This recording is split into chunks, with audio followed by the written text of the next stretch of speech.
स्वामियों को हेलमेट के बारे में और 4 पहिया वाहन स्वामियों को सीट बेल्ट के बारे में जानकारी देते हुए इससे जुड़े फोटोग्राफ परिवहन कार्यालय द्वारा संचालित डीलर ग्रुप पर प्रस्तुत करना होगा। चौथे बिंदु पर उन्होंने इलेक्ट्रिक व्हीकल सब्सिडी के संबंध में समस्त डीलर को परिवहन आयुक्त से जारी नई गाइडलाइन के संबंध में अवगत कराते हुए कहा कि आने वाले समय में वाहन की ईवी इलेक्ट्रिक व्हीकल सब्सिडी हेतु आवेदक स्तर से आवेदन की प्रक्रिया पूर्ण करने के साथ डीलर स्तर पर कार्यवाही के बाद कार्यालय स्तर पर ही उसका निदान होगा। उत्तर प्रदेश परिवहन आयुक्त कार्यालय से जल्द ही एसओपी मानक संचालन प्रक्रिया जारी करने के साथ ही इस व्यवस्था को लाइव किया जाएगा और समस्त डीलरों को प्रशिक्षण भी दिया जाएगा।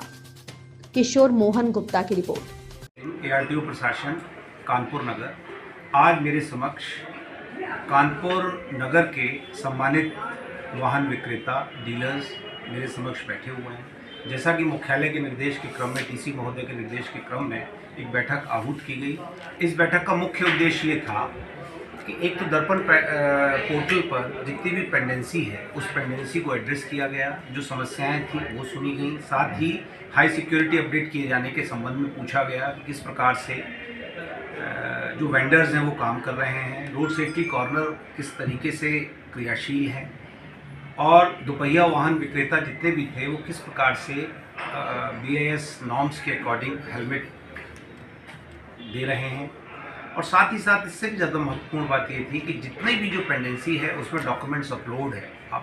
अपनी समस्याएं डीलर्स के द्वारा मुझे बताई गई और मेरे द्वारा भी उसमें कुछ सजेशन दिए गए जो कि मुझे मुख्यालय से मिले थे। इस प्रकार बहुत ही सौहार्दपूर्ण तरीके से बैठक हुई। और एक बात मैं और अवगत कराना चाहूँगा कि कानपुर ऑटोमोबाइल डीलर्स एसोसिएशन काडा के पदाधिकारी मेरे समक्ष आज बैठे।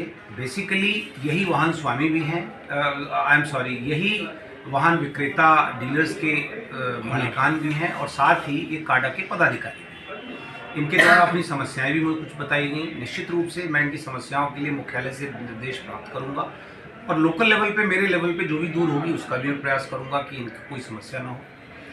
और इसके साथ ही मैं ये भी उम्मीद करता हूं कि हमारे जितने भी डीलर बंधु हैं, जितने भी हमारे काडा के पदाधिकारी हैं और जो भी इनके भिज्ञ अधिकारी हैं, वो सब हमें पूरा सहयोग प्रदान करेंगे और किसी भी प्रकार की पेंडेंसी या जो भी दर्पण पोर्टल पर कभी भी या किसी भी प्रकार की कोई समीक्षा होती है तो उसमें हमको बहुत अप्रिय स्थिति का सामना नहीं करना पड़ेगा। मुझे इनके द्वारा आश्वासन दिलाया गया और मैं भी आश्वस्त करता हूं इनको, इनकी किसी भी प्रकार की समस्या का निराकरण मैं अपनी पूरी तवज्जो के साथ करने का प्रयास करूंगा।